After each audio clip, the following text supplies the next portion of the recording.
শৃঙ্খলা ভাইকে দৃষ্টি আকর্ষণ করছি, আমাদের মেহমানবৃন্দের যাওয়ার ক্ষেত্রে যাতে কোনো বিঘ্ন না হয়।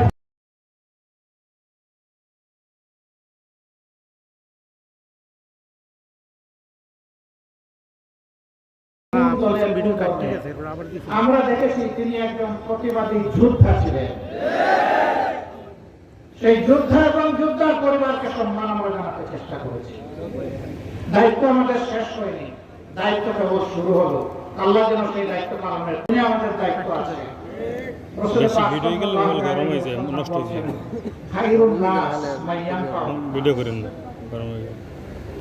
মানুষের মধ্যে সেই ভালো মানুষ যে মানুষের প্রয়োজনে বিপদে আপদে মানুষের পাশে থাকে। আমরা সবাই মানুষের পাশে থাকবো ইনশাআল্লাহ। যেখানেই মানুষের বিপদ সেখানেই যে হাজিরা দিয়ে বলবো, দল করে ভয় পাবেন না, আল্লাহ আছেন, আজ জমিনে আমরা আপনার সাথে আছি। শুধু মুখের কথা নয়, বুকের কথায়, ভালোবাসায় এবং কর্মে আমরা তাই পরিণত করবো ইনশাআল্লাহ। মুখে বলো বলো বলিয়া ওড়াইলাম আর কার্যত কিছুই হলো না, এটি হচ্ছে জাতির সাথে ধোঁকাবাজি। আমরা এই ধোঁকাবাজিকে ঘৃণা করি। আমরা যা করবো না তা বলবো না, যা বলবো তা জীবন দিয়ে হলেও বাস্তবায়ন করবো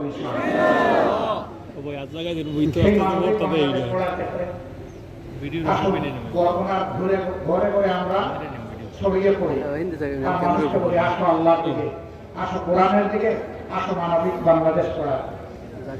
আপনারা যারা এসেছেন সবাইকে আমার এবং প্রিয় সংগঠনের পক্ষ থেকে গভীর কৃতজ্ঞতা, আন্তরিক মোবারকবাদ জানিয়ে এই মুসলিম পরিবারকে পাশে মজবুত ভাবে দাঁড়ানো আহ্বান জানিয়ে আমার বক্তব্য এখানে শেষ করছি। আল্লাহ হাফেজ। বাংলাদেশ জিন্দাবাদ, বাংলাদেশ জামাত ইসলামী জিন্দাবাদ। আসসালামু আলাইকুম ওয়া রাহমাতুল্লাহ।